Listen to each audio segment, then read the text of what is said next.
প্রথমেই জানিয়ে দিব মধ্যপ্রাচ্যে যুদ্ধের প্রস্তুতি, কাকে ঠেকাতে ঘাঁটি বসালো আমেরিকা। আরও জানিয়ে দিব ইয়েমেনে জড়ো হচ্ছে হাজার হাজার সৈন্য। এরপর রয়েছে ইউক্রেনে রাশিয়ার মিসাইল হামলায় অন্তত ২০ জন নিহত।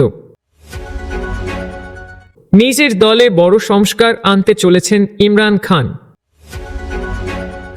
সবশেষে জানিয়ে দিব চীন থেকে আমদানিকৃত স্মার্টফোন কম্পিউটারে শুল্ক ছাড় ট্রাম্পের।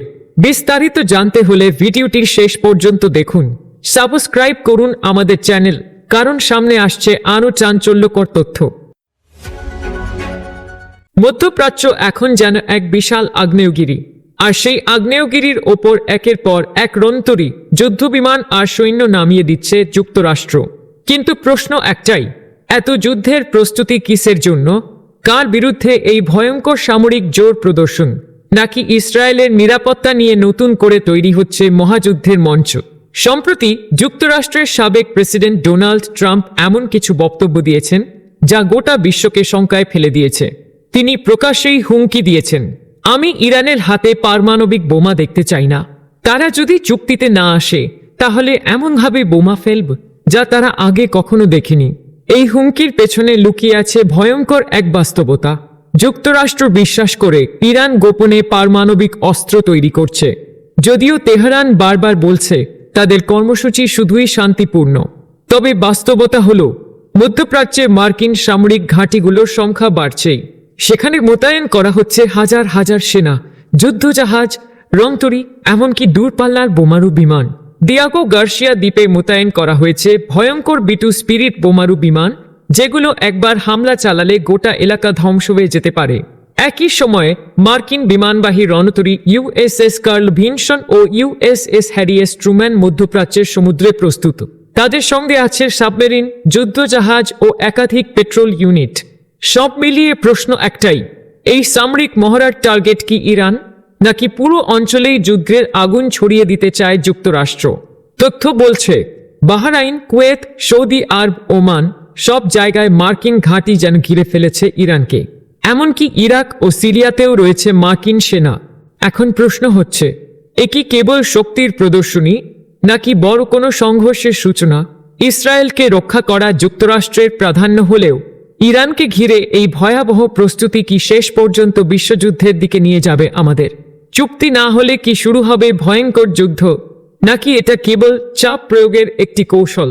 এই উত্তরের জন্য আমাদের তাকিয়ে থাকতে হবে ভবিষ্যতের কূটনৈতিক সিদ্ধান্তগুলোর দিকে। কিন্তু এর মধ্যে পরিস্থিতি যা দাঁড়াচ্ছে তাতে অঞ্চল জুড়ে ছড়িয়ে পড়ছে অশনি সংকেত। আপনি কি মনে করেন যুক্তরাষ্ট্র যুদ্ধের দিকে এগিয়ে যাচ্ছে? কমেন্টে জানিয়ে দিন আপনার মতামত। আর এমন বিশ্লেষণ পেতে সাবস্ক্রাইব করুন আমাদের চ্যানেল। মধ্যপ্রাচ্যে ফিলিস্তিনের পক্ষে প্রকাশ্যে লড়ে যাচ্ছে ইয়েমেনের হুতিরা। এজন্য আমেরিকা ইসরায়েলের তোপের মুখে পড়েছে গোষ্ঠীটি। হুতিরা ইয়েমেনের বিদ্রোহী শক্তি হিসেবে পরিচিত। তাদের দমন করতে ইয়েমেনের বিভিন্ন টার্গেটে বিমান ও ক্ষেপণাস্ত্র হামলা চালাচ্ছে ইসরায়েল ও আমেরিকা। প্রতিবেশী সৌদি আরবের সঙ্গেও তাদের সম্পর্ক ভালো নয়। তবে এবার খবর প্রকাশিত হয়েছে বিদ্রোহীদের উৎখাতে জড়ো হচ্ছে ৮০,০০০ সেনা। ইয়েমেন ভিত্তিক ইংরেজি ভাষার সংবাদ মাধ্যম দ্য ন্যাশনাল এক প্রতিবেদনে জানিয়েছে, বিদ্রোহীদের বিরুদ্ধে বড় ধরনের সামরিক অভিযানের প্রস্তুতি নিচ্ছে ইয়েমেনের আন্তর্জাতিকভাবে স্বীকৃত সরকার। আর এই অভিযান ঘিরে জড়ো হচ্ছে প্রায় ৮০,০০০ সেনা। প্রতিবেদনে বলা হয়, তাদের প্রাথমিক লক্ষ্য গুরুত্বপূর্ণ হোদেইদাহ বন্দর বিদ্রোহীদের কাছ থেকে পুনর্দখল করা। ২০২১ সালে আন্তর্জাতিকভাবে স্বীকৃত সরকারের হাতছাড়া হয় এই বন্দর। যদিও ব্যাপক পরিসরের এই অভিযানে আমেরিকার সাহায্য পাওয়ার সম্ভাবনা নেই বললেই চলে। কবে এই অভিযান শুরু হবে তা নিয়েও রয়েছে ধোঁয়াশা। তবে বিশেষজ্ঞদের বিশ্বাস, শিগগিরই এমন অভিযান শুরু হবে। বিশেষজ্ঞরা বলছেন, গেল মার্চ থেকে যুক্তরাষ্ট্র ইয়েমেনে নতুন করে বিমান হামলা শুরু করে। এরপরই ইয়েমেনের আন্তর্জাতিকভাবে স্বীকৃত সরকার হোদেইদাহ পুনর্দখলের পরিকল্পনা হাতে নেয়। বন্দরনগরীতে মার্কিন হামলায় বিদ্রোহীদের গুরুত্বপূর্ণ কয়েকজন নেতা নিহত হয় বলে খবর বেরোয়। এতে করে গ্রুপটি দুর্বল হয়ে পড়েছে। এমতাবস্থায় প্রায় ৮০,০০০ সৈন্য জড়ো করে বন্দর নগরীর দিকে যাওয়ার পরিকল্পনা নিয়েছে সরকার। শুধু হোদেইদাহ বন্দরই নয়, এই অভিযান পরিচালনা করা হবে ফিফথ ডিস্ট্রিক্ট নামে পরিচিত পশ্চিমাঞ্চলীয় ইয়েমেন ও দক্ষিণাঞ্চলীয় 23 প্রদেশেও। বলা হচ্ছে হোদেইদাহ দখল হবে রাজধানী সানা অভিমুখে মার্চ করার আগের গ্রাউন্ড ওয়াক। 2014 সাল থেকে সানা দখল করে রেখেছে বিদ্রোহীরা। এরপর থেকেই গৃহযুদ্ধ চলছে দেশটিতে। পরবর্তীতে আন্তর্জাতিকভাবে স্বীকৃত ইয়েমেনের সরকারের সমর্থনে যুদ্ধাভিযান শুরু করে সৌদি আরব। 2023 সাল থেকে বিদ্রোহীরা লোহিত সাগরে বাণিজ্যিক জাহাজের ওপর হামলা চালিয়ে আসছে। গ্রুপটির দাবি, গাজার জনগণের প্রতি সংহতি জানিয়েই এমন কর্মকাণ্ড পরিচালনা করছে তারা। মাঝে কিছুটা সময় হামলায় বিরতি দিয়েছিল বিদ্রোহীরা, তবে গেল মার্চে ইসরায়েল যুদ্ধবিরতি ভঙ্গ করে গাজায় ফের হামলা শুরু করে। এরপর ইয়েমেনের বিদ্রোহীরাও সাগরে ফের হামলা শুরুর ঘোষণা দেয়। ইউক্রেনের শামি অঞ্চলে রোববার 13 এপ্রিল সকালে মিসাইল হামলা চালিয়েছে রাশিয়া। এতে অন্তত 20 বেসামরিক মানুষ নিহত হয়েছেন। শামির ভারপ্রাপ্ত মেয়র আর্তেম কোবজার এ তথ্য জানিয়েছেন। ইউক্রেনের প্রেসিডেন্ট ভলোদিমির জেলেনস্কি হামলার পরপর জানান, রুশ বাহিনী সাধারণ মানুষের ওপর হামলা চালিয়েছে, যাদের যুদ্ধের সঙ্গে কোনো সংশ্লিষ্টতা নেই। তিনি বিশ্ববাসীকে কঠোর প্রতিক্রিয়ার আহ্বান জানিয়েছেন। সামাজিক যোগাযোগ মাধ্যমে ছড়িয়ে পড়া ভিডিওতে দেখা গেছে কয়েকটি পোড়া গাড়ি পড়ে রয়েছে। এছাড়া সেখান থেকে ধোঁয়ার কুণ্ডলী বের হচ্ছে। ইউক্রেন গত কয়েকদিন ধরে সতর্কতা দিয়ে আসছে তাদের শামি অঞ্চল দিয়ে এগিয়ে আসতে পারে রুশ বাহিনী। তাদের এমন সতর্কতার মধ্যেই শামিতে ভয়াবহ মিসাইল হামলার ঘটনা ঘটল। গত জানুয়ারিতে দ্বিতীয় মেয়াদে প্রেসিডেন্টের দায়িত্ব গ্রহণ করেন ডোনাল্ড ট্রাম্প। এরপর তিনি রাশিয়া ইউক্রেনের যুদ্ধ বন্ধ করতে দুই দেশকে আলোচনার টেবিলে আনেন। তবে এই আলোচনা এখনো সফল হয়নি। ইউক্রেনের অভিযোগ, যুক্তরাষ্ট্র এখন রাশিয়ার পক্ষে অবস্থান করছে। শামিতে হামলার পর ইউক্রেনীয়রা যুক্তরাষ্ট্রের সমালোচনা করেছেন। সের্হি স্টারনেনকো নামে এক ব্যক্তি এক্সে লিখেছেন, রোববার ইস্টারের আগে খ্রিস্টান ছুটির দিন। শামিতে বেসামরিকদের ওপর হত্যাকাণ্ড। রাশিয়া ইচ্ছাকৃতভাবে এটি করেছে। কিন্তু কিছু ভাববেন না, স্টিভ উইটকফ পুতিনকে ধন্যবাদ জানাবে এবং তার রক্তাক্ত হাত লেহন করবে। পাকিস্তানের সাবেক প্রধানমন্ত্রী ইমরান খানের দল পাকিস্তান তেহরিক ইনসাফের পিটিআই গুরুত্বপূর্ণ ও রাজনৈতিক কমিটিগুলোতে গুরুত্বপূর্ণ পরিবর্তন আনা হচ্ছে। এসব কমিটি থেকে শাহবাজ গিলের মতো বিতর্কিত শীর্ষ নেতাদের বাদ দেওয়ার ব্যাপারে আলোচনা চলছে বলে জানা গেছে। দলটির অভ্যন্তরীণ তথ্য জানেন এমন কয়েকজন ব্যক্তি এসব তথ্য জানিয়েছেন। পাকিস্তানি সংবাদ মাধ্যম জিও নিউজের প্রতিবেদন থেকে জানা গেছে, সম্প্রতি পিটিআই আনুষ্ঠানিকভাবে তাদের পররাষ্ট্র ও আন্তর্জাতিক সম্পর্ক বিষয়ক কমিটি বিলুপ্ত ঘোষণা করেছে। এই কমিটি চলতি বছরের 28 জানুয়ারি গঠিত হয়েছিল ও তাতে অন্তর্ভুক্ত ছিলেন জুলফি বুখারি, সাজ্জাদ বুরকি, শাহবাজ গিল ও আতিফ খান সহ একাধিক গুরুত্বপূর্ণ নেতা। ইমরান খানের নির্দেশে এই বিলুপ্তির ঘোষণা দেন পিটিআই-এর আইনজীবী ব্যারিস্টার গহর খান। সূত্র জানায়, এই পদক্ষেপটি যুক্তরাষ্ট্রে অবস্থানরত কিছু প্রভাবশালী পিটিআই সমর্থকের উদ্বেগের ফলাফল।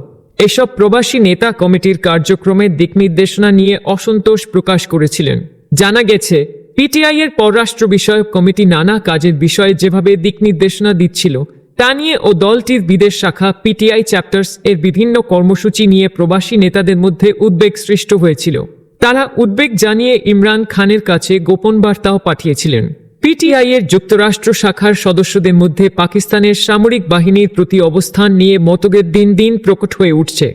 একাংশ সামরিক বাহিনী ও এর নেতৃত্বের বিরুদ্ধে তীব্র সমালোচনায় অব্যাহত থাকলেও অন্য অংশ এখন সংলাপ ও সমঝোতার পক্ষে অবস্থান নিচ্ছে। এই অভ্যন্তরীণ মতানৈক্য আরও স্পষ্ট হয়ে ওঠে যখন কিছু মার্কিন প্রবাসী চিকিৎসক ও ব্যবসায়ী সম্প্রতি ইসলামাবাদ সফরে যান।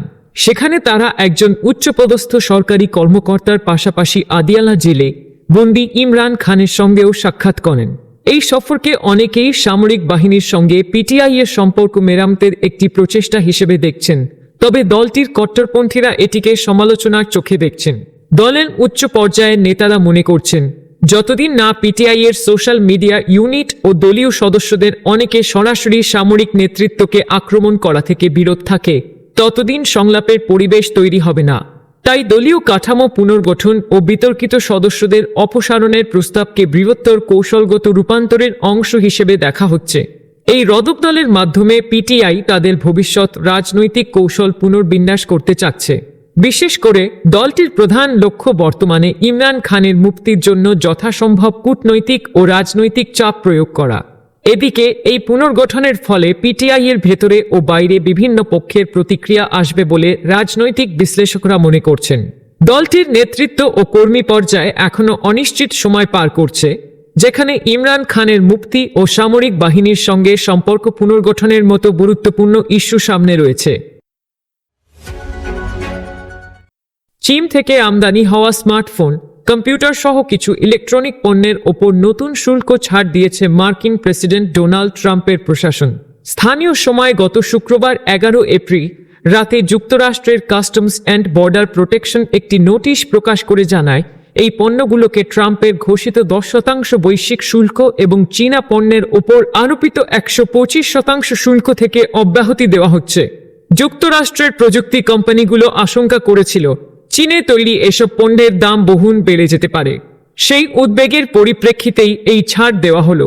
বিশ্লেষকরা বলছেন, চীনের ওপর ট্রাম্পের শুল্ক নীতিতে এটি প্রথম বড় ধরনের ছাড় এবং একই গেম চেঞ্জার হিসেবে দেখা হচ্ছে।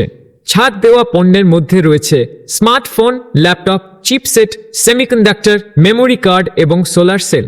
ওয়েডবুশ সিকিউরিটিজের প্রযুক্তি গবেষণা প্রধান ড্যান আইভস এক্সে লিখেছেন, স্মার্টফোন ও চিপস ছাড় পাওয়া মানেই প্রযুক্তি বিনিয়োগকারীদের জন্য স্বপ্ন পূরণের মতো পরিস্থিতি।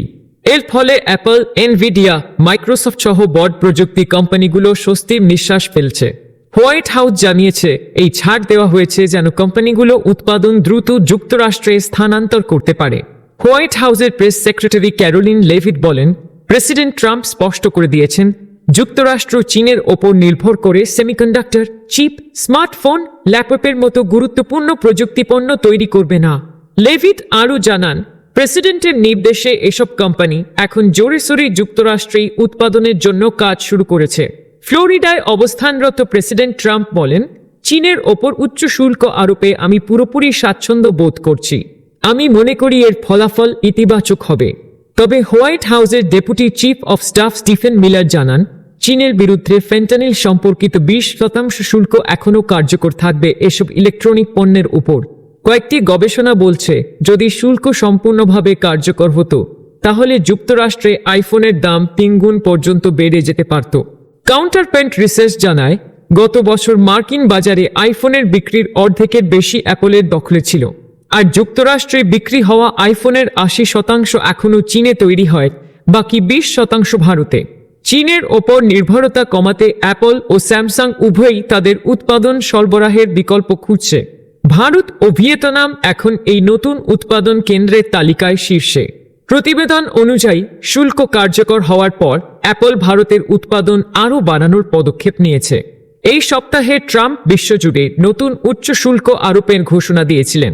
তবে বুধবার তিনি জানিয়েছেন, চীন বাদে বাকি দেশগুলোর ওপর 90 দিনের শুল্ক ছাড় দেওয়া হবে।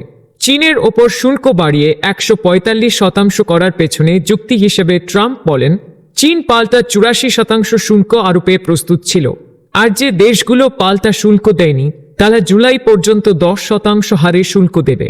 হোয়াইট হাউস বলছে, এই পদক্ষেপের উদ্দেশ্য হল অন্যান্য দেশ থেকে যুক্তরাষ্ট্রের জন্য আরও ভালো বাণিজ্য চুক্তি আদায় করা।